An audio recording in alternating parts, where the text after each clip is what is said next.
Hello दोस्तों, स्वागत है आपका अपना यूट्यूब चैनल जेके कॉम्पिटिटिव क्लासेस पे। आप लोग कैसे हैं दोस्त? आप लोग उम्मीद करते हैं कि अच्छे होंगे, मस्त होंगे, स्वस्थ होंगे और एकदम जी जान लगा के आप स्टडी कर रहे होंगे, है ना।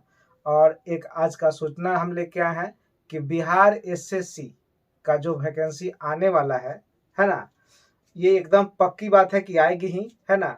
इसके लिए आप लोग क्या करें कि पहले से डॉक्यूमेंट बना लें, है ना। जो बनाने वाला डॉक्यूमेंट है वो पहले से बना लें। आप ब्लॉक में, अपने नज़दीकी ब्लॉक में जाके अप्लाई कर दें।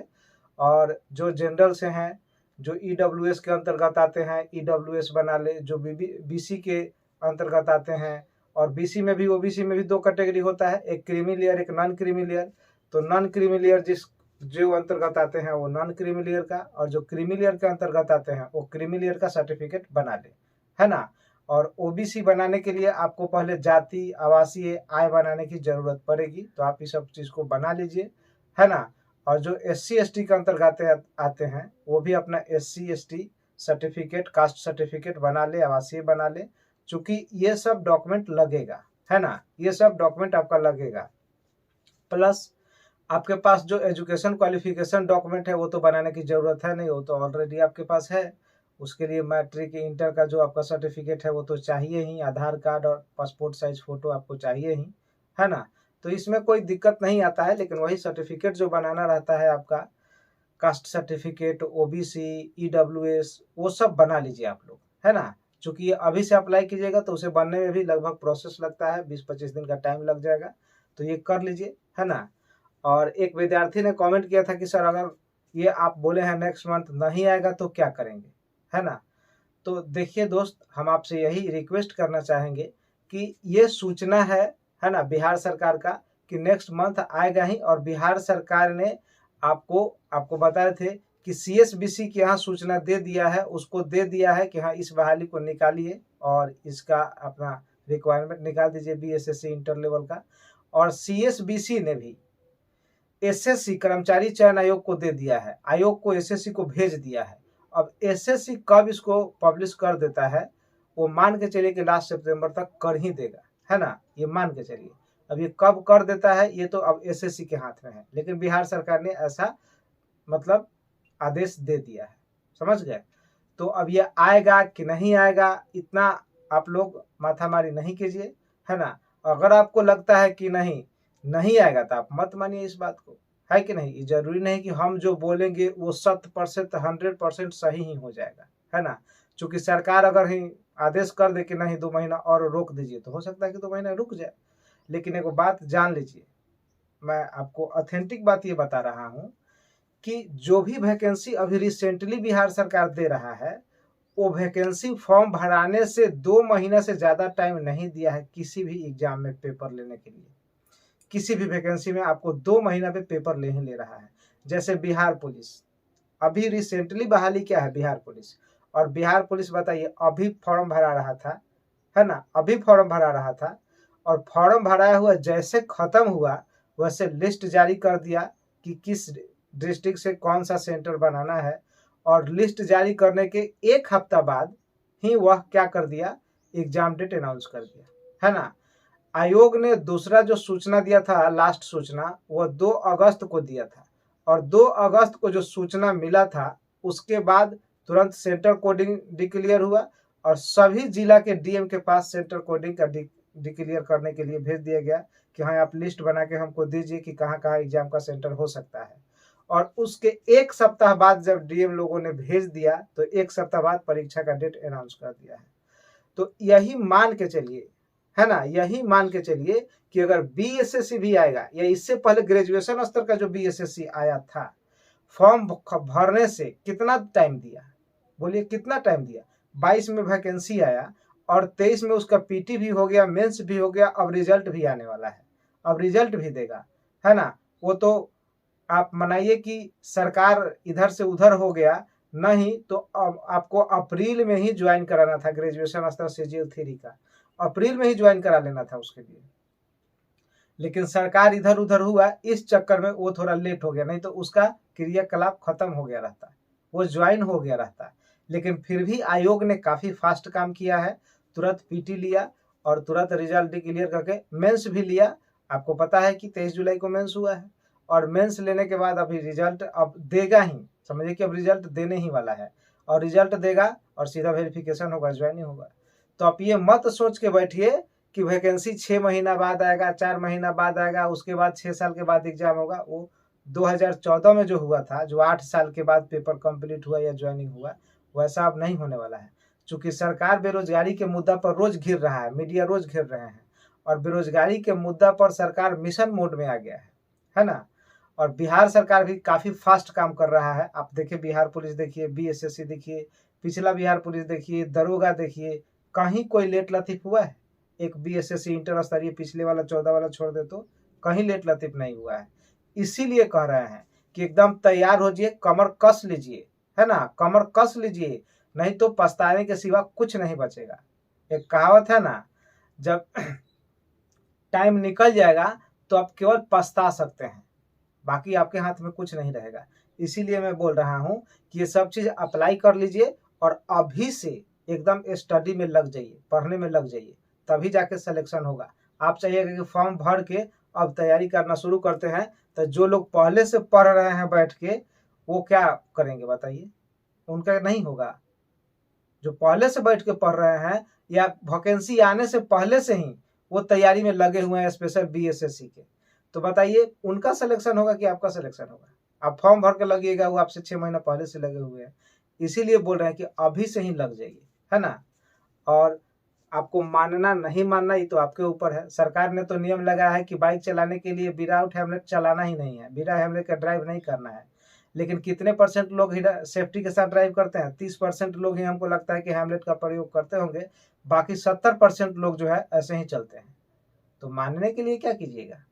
और उन्हीं लोगों का जब एक्सीडेंट होता है तो होता है कि अगर हेलमेट रहता तो कुछ रक्षा और ज़्यादा होता, कम हानि होता, कम क्षति होता, है कि नहीं। तो मानने के लिए कुछ भी कह सकते हैं। आपको मानना है तो मान लीजिए, नहीं मानना है तो मत मानिए। इसके लिए हम आपसे यही कहना चाहेंगे कि जो भी भाई कमेंट किए थे, मुझे नाम तो याद नहीं है ना अभी, तो उनको ही हम खास कर बोलना चाहेंगे कि अगर आपको मानना है तो अभी से तैयारी शुरू कीजिए, नहीं मानना है तो फिर कोई बात नहीं है कि नहीं। ये तो आपके हाथ की चीज़ है। तो चलिए आइए हम लोग देखते हैं कि इसमें कौन सा पोस्ट, इसमें देखेंगे हम लोग कि कौन सा पोस्ट जो है बहुत अच्छा है, या सर्विस के हिसाब से अच्छा है, काम के हिसाब से अच्छा है, काम करने में कोई दिक्कत नहीं है, सर्विस कौन सा इसमें अच्छा है, हम लोग इस चीज़ को देखेंगे। तो ध्यान दीजिए, बीएसएससी 10+2 इंटर स्तरीय, है ना। और इसमें 2 तरह का पोस्ट है, एक पंचायत सचिव का पोस्ट है जो कि 3532 पोस्ट है, और एक राजस्व कर्मचारी का पोस्ट है जो 3500 पोस्ट है। और इन दोनों पोस्टों में कहा जाए तो देखिए, इसका जो ग्रेड पे है आपका, इसका जो ग्रेड पे है, इसका ग्रेड पे आपका 2000 है ना, इसका जीपी 2000 है, और इसका जीपी जो है वो कितना है, 1900 है। इसका जीपी कितना है, 2000, और इसका जीपी कितना है, 1900, है ना, 1900 जीपी है। नहीं, राजस्व कर्मचारी का जो जीपी है वो कितना है, 1900 है। लेकिन आपको बता दें, आपको जानकारी के लिए बता दें कि अगर फॉर्म भरिएगा तो फर्स्ट चॉइस अगर राजस्व कर्मचारी देते हैं तो आपका सर्विस अच्छा बीतने वाला है, आपको कम माथामारी करना पड़ेगा, टेंशन कम होगा सर्विस पीरियड में। नहीं तो अगर पंचायत सचिव दीजिएगा तो इस पे थोड़ा सा टेंशन ज्यादा होता है, क्योंकि पंचायत सचिव जो है बीडीओ के अधीन आता है, बीडीओ के नीचे रहता है, और ब्लॉक के जितने कार्य आते हैं लगभग सब बीडीओ के दिशा निर्देश में रहते हैं। और राजस्व कर्मचारी जो होता है वो सीओ के अंडर आते हैं या आरओ के अंडर आते हैं। तो इसलिए सीओ के अंडर जब आएंगे ये, तो इसमें क्या होगा कि आपको कम माथामारी करना पड़ेगा, क्योंकि बीडीओ के अधीन सब काम आता है और सारा साइन बीडीओ करता है, और बीडीओ जो चीज पास करेगा उस सचिव को साइन करना पड़ता है। और आपके पंचायत के जो हेड होंगे, मुखिया, वो सीधे सचिव से बात करते हैं, और सचिव और मुखिया में काफी ताना-मानी हो जाता है।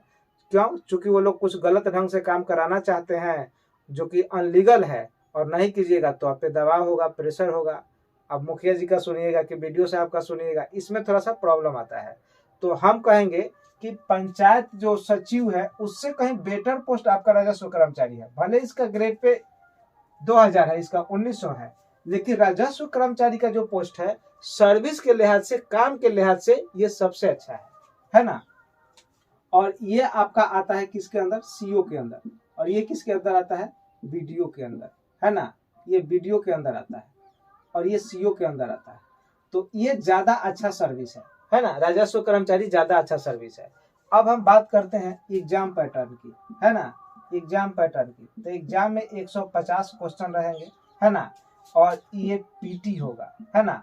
और पीटी में आपको जानते हैं कि आपका 25 क्वेश्चन जो रहेगा वो मैथ का रहेगा, आपका 25 क्वेश्चन जो रहेगा वो साइंस का रहेगा, और 50 क्वेश्चन जो रहेगा ये आपका रीजनिंग रहेगा, और 50 क्वेश्चन जो रहेगा ये आपका जीके रहेगा, और current affair CA current affair रहेगा, है ना।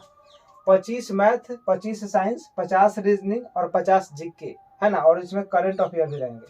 और इसी सिलेबस पर मेंस भी होगा, है ना, इसी सिलेबस पर मेंस भी होगा। इसमें भी 150 क्वेश्चन रहेंगे और इसमें भी 25 क्वेश्चन आपका मैथ होगा, है ना, 25 क्वेश्चन आपका साइंस होगा, और 50 क्वेश्चन आपका रीजनिंग होगा, और 50 क्वेश्चन आपका क्या हो जाएगा, जीके होगा, है ना, जीके और करंट अफेयर। तो आप देख पा रहे होंगे दोस्तों कि सिलेबस एक ही है, दोनों का सिलेबस एक ही है। पीटी में भी वही चाहिए और मेंस में भी वही चाहिए, है ना। पीटी मेंस दोनों में लगभग आपका एक ही सिलेबस है। तो इस तरह से आप लोग इसे तैयारी करें, है ना। और आपको मैथ, रीजनिंग, साइंस ये स्कोरिंग पेपर होता है। हो सकता है जीके कुछ कितना भी पढ़े, कुछ ना कुछ तो छूट ही जाएगा। और हम कहेंगे कि डीप लेवल से पढ़िए, है ना, डीप लेवल से, और कोई एक बुक से मत पढ़िए। और हम एक चीज आपको सलाह देना चाहेंगे कि आप स्पीडी पढ़िए, लूसेंट पढ़िए या क्राउन पढ़िए। इसको तो पढ़िए, ये तो सब्जेक्टिव किताब है, लेकिन एक ऑब्जेक्टिव किताब रखिए। और ऑब्जेक्टिव किताब जो आप रखिएगा उसके चारों ऑप्शन पे विचार करना है। ऐसा नहीं कि आपसे पूछ दिया कि इंडियन ओपिनियन का पत्रिका किसने लिखा, आप मार दिए महात्मा गांधी लिखा, हो गया। अब इंडियन ओपिनियन जहां देगा ना और ऑप्शन में, उस इंडियन ओपिनियन के विषय में पूरा डिटेल जानिए। उसके साथ और नाम दिया होगा गांधी जी, सुभाष चंद्र बोस, भगत सिंह, कुछ भी, जो भी ऑप्शन में 4 को देगा उस चारों ऑप्शन का डिटेल एक्सप्लेनेशन कीजिए। अगर डिटेल ऑप्शन का आप एक्सप्लेनेशन करते हैं चारों का, तो उससे आपका नॉलेज का जो स्तर है वो काफी बढ़ जाएगा, है ना, काफी बढ़ जाएगा। और रीजनिंग और मैथ तो आपका दोनों प्रैक्टिस का चीज है, इसको जितना प्रैक्टिस कीजिएगा उतना अच्छा हो जाएगा। और इसी तरह से एक सेट पर डे बनाइए, है ना। जैसे हम लोग भोजन खाना टाइम पे जरूरी कर लिए हैं, उसी तरह से आप एक टाइम फिक्स कर लीजिए और एक सेट पर डे बनाइए। तो इसमें आपका सिलेक्शन का संभावना प्रबल बढ़ जाएगा, है ना, संभावना काफी बढ़ जाएगा। और अभी से ही लग जाइए, क्योंकि अभी से लगिएगा तभी कुछ होगा। अन्यथा आप चाहिएगा कि फॉर्म आएगा, फॉर्म आ जाएगा तो भर देंगे, तब पढ़ना शुरू करेंगे, तो उससे कुछ नहीं होना है। और धन चढ़ा के चाउर खोजिएगा तो काम नहीं चलने वाला है ना। पहले से तैयार रहिए, और पहले से तैयार रहिएगा तभी होगा, समझ गए। इसीलिए आप लोग इसे थोड़ा सा बढ़िया से देखिए और एनालाइज करके पढ़िए सभी ऑप्शन को। साइंस के लिए आप क्या कीजिए कि एनसीईआरटी 9-10 का उठा लीजिए। चूंकि साइंस एनसीईआरटी 9-10 अगर पढ़ लेते हैं तो हमें नहीं लगता है कि फिर क्वेश्चन छूटना चाहिए। और यहाँ से आप मैथ का प्रैक्टिस कर लीजिए। मैथ में आपको पता है कि केवल एडवांस छोड़ देना है। एडवांस में एक चीज को देखना है केवल, और वो देखना है मेंसुरेशन। मेंसुरेशन के सिवा आपसे ये एडवांस में कुछ नहीं पूछेगा, ना ही ट्रिगो पूछेगा, ना ही अलजेब्रा पूछेगा, ना ही कोऑर्डिनेट ज्योमेट्री पूछेगा, ये सब नहीं पूछेगा। आपसे मैथ में केवल अर्थमेटिक और नंबर सिस्टम पूछेगा। और अर्थमेटिक में आपका जो मोस्ट पॉपुलर चैप्टर है time and work, time and distance, percentage, ratio, profit and loss, CISI, alligation, partnership, है ना, इन सभी चैप्टरों को, एज प्रॉब्लम वगैरह, इन सभी चैप्टरों को आप विशेष रूप से अच्छे लेवल से कॉन्सेप्ट के साथ पढ़िए। रटुआ पढ़ाई में ही पढ़िए, कॉन्सेप्ट के साथ पढ़िए। तो यहाँ से 25 क्वेश्चन आपका आराम से बन जाएगा। और अगर मैथ इतना जितना बढ़िया से बताया उतना ही बढ़िया से आप रीजनिंग कर लीजिए। और रीजनिंग में खासकर पजल, है ना, रीजनिंग में पजल, सिटिंग अरेंजमेंट, है ना, coding decoding, blood relation, direction, alphabet, इन सब चैप्टर को खासकर अच्छा से पढ़िए। और सबसे ज्यादा रीजनिंग में कुछ आएगा तो series, letter series, number series दोनों आएगा। और सीरीज ऐसा चीज होता है कि अगर पकड़ा गया तो सही है, नहीं तो नहीं पकड़ाएगा तो कुछ भी कर लीजिए एग्जाम में छूट ही जाएगा। तो सीरीज को एकदम ठीक कर लीजिए। और मिसिंग नंबर, जैसे 4 को बना देता है कोठा और उसमें मिसिंग नंबर देता है, तो वो भी आप बढ़िया से देख लीजिए। क्योंकि ये सब का प्रैक्टिस सभी से कीजिए, तभी जाके आप अच्छा स्कोर कर पाइएगा, अन्यथा अच्छा स्कोर नहीं हो पाएगा। और आपको पता है कि पीटी जो होगा वो 150 प्रश्न का होगा, और एक प्रश्न के लिए आपको 4 नंबर मिलेंगे। एक प्रश्न सही होगा तो कितने नंबर मिलेंगे? 4 नंबर, यानी टोटल 600 नंबर का पेपर होगा। और इसमें निगेटिव 1/4 है। 1/4 का मतलब कि 4 को गलती कीजिएगा तो एगो सही क्या हो जाएगा? कट जाएगा। इसमें 600 नंबर का परीक्षा होगा टोटल, यानी 150 प्रश्न 4 नंबर का है तो 15 चौका 60, 600 नंबर का टोटल होगा। और 1/4 इसका नेगेटिव होता है ना। और इसका पेपर हमेशा ऑफलाइन होता है। कैसे होता है? ऑफलाइन, है ना। इसका पेपर होगा आपको ऑफलाइन, और ऑफलाइन OMR पर होगा। OMR, एक बार तो OMR का ही फुल फॉर्म पूछ लिया था, ऑप्टिकल मार्क रीडर होता है ना। तो ये OMR पर पेपर होगा। तो हम उम्मीद करते हैं कि आप इस चीज को बढ़िया से सीरियसली देखिएगा और अभी से ही लग जाइए दोस्तों, क्योंकि अभी से नहीं लगिएगा तो ये तैयारी नहीं हो पाएगा, आप इसमें पिछड़ने लगिएगा। और कंपटीशन में आप पॉइंट में भी नंबर से पिछड़ जाते हैं तो आपका सिलेक्शन नहीं होता है। अगर किसी को 1 नंबर कम है और वो सिलेक्शन नहीं ले पाता है तो ऐसा कह नहीं सकते हैं कि वो पढ़ने में सही नहीं है, उसको दुर्भाग्य कह सकते हैं। इसीलिए रिवीजन कीजिए। रिवीजन जब तक नहीं कीजिएगा तब तक कुछ नहीं होगा। आप 10 बुक मत पढ़िए, एक बुक को 10 बार पढ़िए तब जाके रिवीजन होगा। 10 बुक को एक बार पढ़ने से रिवीजन नहीं होगा, है ना। और अच्छे से अच्छे रिसोर्स लेके पढ़िए। और करंट अफेयर के लिए सबसे बेस्ट आपका होता है प्रतियोगिता दर्पण। प्रतियोगिता दर्पण से अगर करंट अफेयर पढ़ते हैं तो एक भी क्वेश्चन आपसे नहीं छूटेगा, है ना। आप चाहे तो एसपीडी भी पढ़ सकते हैं। एसपीडी भी काफी मटेरियल दे देता है, इतना मटेरियल दे देता है कि आप उतना पढ़ नहीं पाइएगा, लेकिन एसपीडी से भी हो जाएगा। लेकिन प्रतियोगिता दर्पण पढ़िएगा तो 100% आपका टोटल करंट अफेयर बन जाएगा। और करंट अफेयर का वेटेज आपको 8 से 10 रहेगा पीटी में। मेंस में भले कम रहेगा लेकिन पीटी में 8 से 10 रहेगा। चूंकि मेंस में करंट अफेयर कम आता है, पीटी में करंट अफेयर ज्यादा आता है। रीजनिंग, मैथ, साइंस और जीके सभी को एक बैलेंस बना के पढ़िए। ये नहीं कि केवल मैथ पढ़ रहे हैं तो केवल मैथ ही पढ़ रहे हैं, रीजनिंग पढ़ रहे हैं तो केवल रीजनिंग पढ़ रहे हैं। एक बैलेंस बना के पढ़िए। और जो चैप्टर कमजोर है उसको एक लिस्टिंग कर लीजिए। आप लिस्टिंग कर लीजिए कि रीजनिंग में कौन कौन चैप्टर कमजोर है, मैथ में कौन कौन चैप्टर आपका कमजोर है, आपका जीके में कहाँ कहाँ दिक्कत हो रहा है। लिस्टिंग कीजिए और लिस्टिंग के थ्रू आप रूटीन बनाइए कि हाँ, अगर मैथ में टाइम एंड वर्क ठीक नहीं है तो टाइम एंड वर्क को हम 2 रोज में ठीक कर लेंगे। चक्रवृद्धि ब्याज नहीं ठीक है तो चक्रवृद्धि ब्याज को 2 रोज में ठीक कर लेंगे। और जो जिसको ठीक कर लीजिए उसको टिक मारते जाइए और वैसे तैयारी कीजिए। आप देखिए बहुत अच्छा परफॉर्मेंस कीजिएगा और बहुत अच्छा आप में बदलाव आएगा, अद्भुत बदलाव आएगा। और सेट प्रैक्टिस तो पर डे करना है। सेट प्रैक्टिस एगो पर डे रखिए, और जब सेट प्रैक्टिस कीजिए तो उसका फुल एक्सप्लेनेशन का डिस्कशन कीजिए। और हो सके तो 5-7 लड़कों का एक ग्रुप बनाइए और ग्रुप में पढ़िएगा तो उससे रेगुलरिटी मेंटेन होता है। टाइम पे सब आदमी आइएगा। अकेले रहिएगा तो सोचेगा चलो अभी नहीं तो अगले टाइम बना लेते हैं, 2 घंटा के बाद बना लेते हैं, और उस दिन का सेट आपका ऐसे ही रह जाएगा। तो इसलिए आप ग्रुपिंग के थ्रू पढ़िए, है ना। और एकदम जी जान लगा दीजिए, एकदम ब्लॉक में पोस्टिंग आपका हो जाएगा। और इससे बेटर कोई नौकरी नहीं है। कितना भी कोई भी नौकरी हो, ये सबसे बेस्ट नौकरी है, क्योंकि इसको सिविल जॉब माना जाता है। और सिविल जॉब बहुत अच्छा जॉब होता है और बिहार सरकार का है। आपको हमेशा बिहार में ही रहना है ना, हमेशा बिहार में ही रहिएगा, समझ गया ना। तो ये बहुत अच्छा नौकरी है। तो ठीक है दोस्तों, आज के लिए इतना ही। हम उम्मीद करते हैं कि आज का वीडियो आपको अच्छा लगा होगा। अगर वीडियो अच्छा लगा है तो कमेंट कर दें, है ना। और कैसा लगा इसके विषय में बताएं, है ना। और कमेंट कर दें। और जो लोग इस चैनल पे नए हैं, इस चैनल को सब्सक्राइब नहीं किए हैं, वो लोग एक बार सब्सक्राइब कर दें। और सभी लोग अपना अटेंडेंस बनाने के लिए एक बार लाइक बटन जरूर क्लिक कर दें, क्योंकि लाइक कीजिएगा तो पता चलेगा कि कितने लोग लाइक कर रहे हैं, है ना। और कमेंट सेक्शन में जाके लिखें कि आपको वीडियो कैसा लगा, है ना। और कुछ जानकारी चाहिए तो आप कमेंट करके बताइए, तो हम नेक्स्ट टाइम उसका चर्चा करेंगे, जो भी आप पूछिएगा, है ना। और इस तरह से आप लोग शेयर कीजिए, सब्सक्राइब कीजिए, लाइक करिए। और जो विद्यार्थी से नहीं सब्सक्राइब किए हैं आप लोग सब्सक्राइब कर लीजिए और अधिक से अधिक अपने मित्रों के पास शेयर करें। तो ठीक है दोस्त, best of luck, good night.